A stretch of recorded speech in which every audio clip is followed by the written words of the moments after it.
YouTubers, I am JabeerIni, and as promised, this is a taste test video of that Golden Promise Pacific Jade Smash we brewed in episode 9. And here it is. This beer has been bottle conditioning for a little bit more than 2 weeks now, but I think it's ready. 2 quick comments before opening this bottle. Number 1 is ABV. As you may remember, the original gravity of this beer was 1054.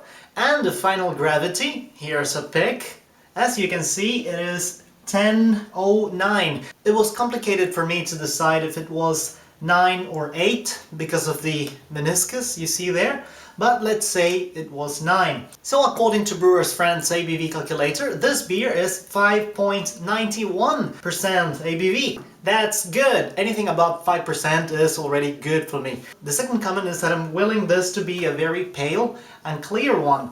As you may remember, the wort was already looking very pale. And when I bottled it, it was indeed very pale. So I'm only willing this to be clearer now. So with that said, and without further ado, let's get reviewing. So let's open it. Alright. Again, not too much smoke coming out of this one.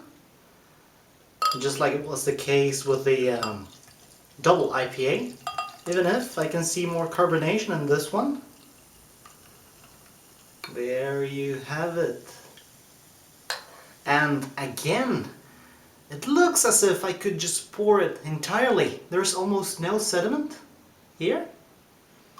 I won't take the risk, but hey, probably next time. So here you have it.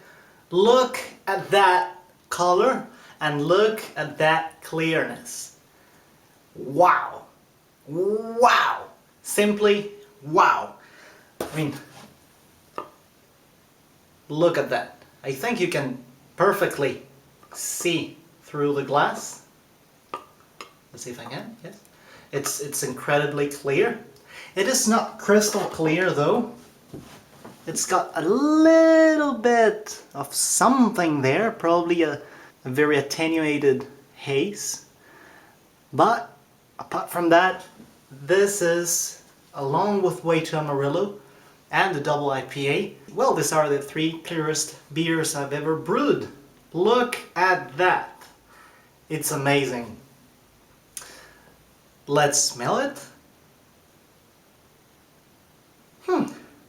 I was willing to find more hop aroma in this one, especially because I dry hopped it.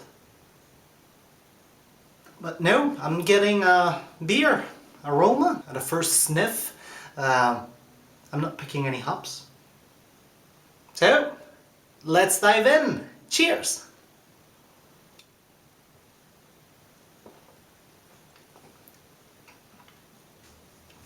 Let me give it another try.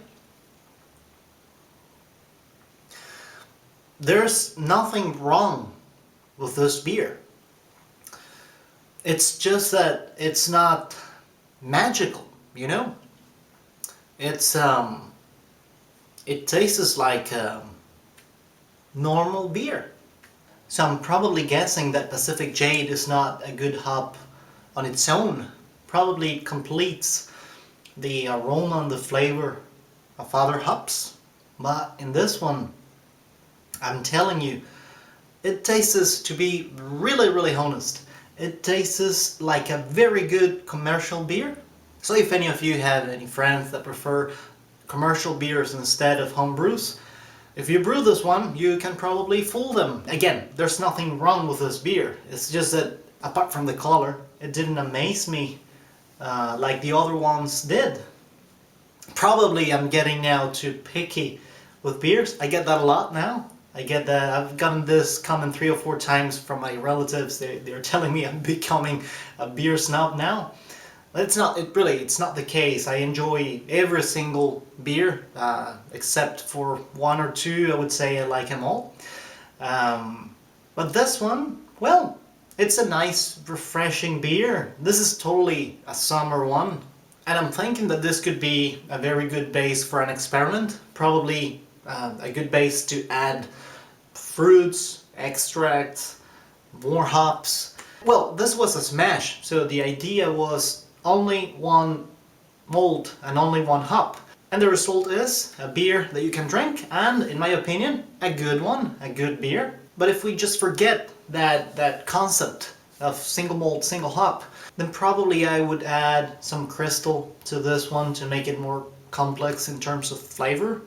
Even if that's gonna have an impact on the color. And I would also probably add another hop.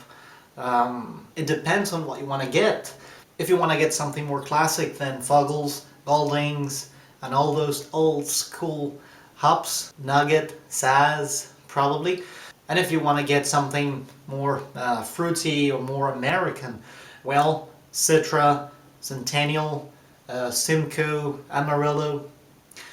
I think those would be good in this one. So I'm thinking that probably this will be one of my challenges for season 2. How to improve this beer. One thing I'm noticing, and this is probably due to the use of brewing sugar, is that this is the thinnest beer I have brewed so far.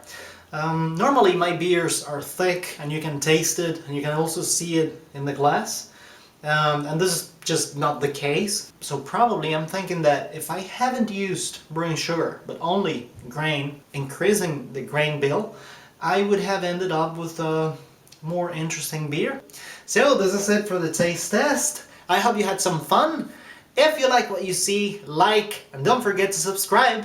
And as usual, thanks for watching. Cheers on beers!